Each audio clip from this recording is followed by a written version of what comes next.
मैं अयोध्या हूं। आज की कड़ी में सुनिए, जहां से रथ गुजरता लोग वहां की मिट्टी सिर पर लगा लेते। लेखक हैं दैनिक भास्कर के नेशनल एडिटर नवनीत गुर्जर। 27-28 जनवरी 1990 को इलाहाबाद में संगम किनारे विहिप समर्थक साधु संतों का सम्मेलन हुआ। इसमें 14 फरवरी से अयोध्या में कार सेवा की घोषणा कर दी गई। इस बीच प्रधानमंत्री वीपी सिंह सतर्क हुए। उन्होंने 7 फरवरी को विहिप नेताओं और संतों की बैठक बुलाई। इसमें महंत अवैधनाथ, महंत नृत्य गोपाल दास, अशोक सिंघल और अन्य शामिल हुए। ये सब कार सेवा के अपने निर्णय पर अड़े रहे। बाद में महंत रामचंद्र परमहंस के कहने पर 4 महीने कार सेवा टालने पर ये लोग राजी हो गए। इस बीच समाधान की कई कोशिशें हुई। आंध्र के तत्कालीन राज्यपाल कृष्णकांत और बिहार के राज्यपाल यूनुस सलीम सामने आए। उन्होंने कांचीपुरम के शंकराचार्य जयेंद्र सरस्वती और मुस्लिम स्कॉलर अली मियां से बात की। अलग अलग समितियां बनाने की बात चली, लेकिन ज्यादा कुछ नहीं हुआ। संतों ने जो 4 महीने का वक्त प्रधानमंत्री को दिया था, वो बीत गया। सर्वमान्य समझौते के लिए बात चल ही रही थी कि 25 सितंबर को भाजपा अध्यक्ष लाल कृष्ण आडवाणी सोमनाथ से अयोध्या की यात्रा पर निकल पड़े।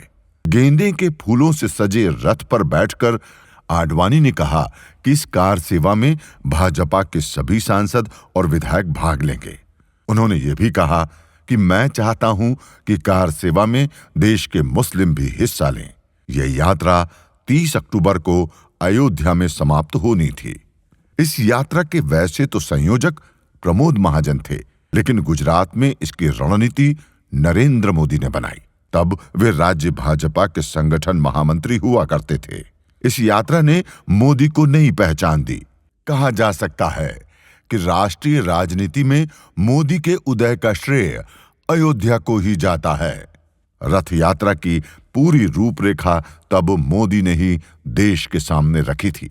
यही वजह है कि मुरली मनोहर जोशी की कन्याकुमारी से कश्मीर तक की यात्रा का सारथी भी मोदी को घोषित किया गया।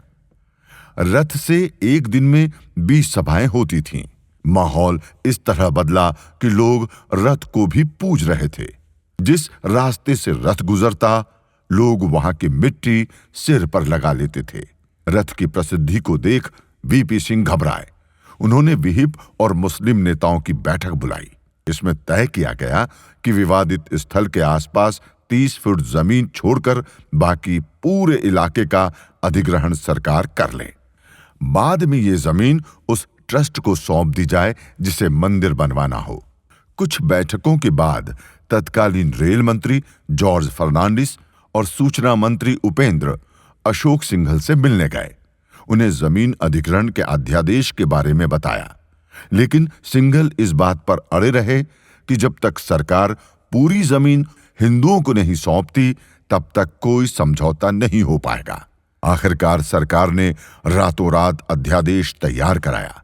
खुद आडवाणी से भी इस मुद्दे पर बात हुई। वे भी अध्यादेश के समर्थन को तैयार हो गए।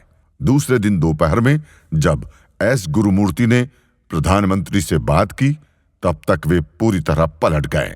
उन्होंने कहा, पूरी जमीन किसी को सौंपी नहीं जा सकती, उस पर सरकार का ही अधिकार रहना चाहिए।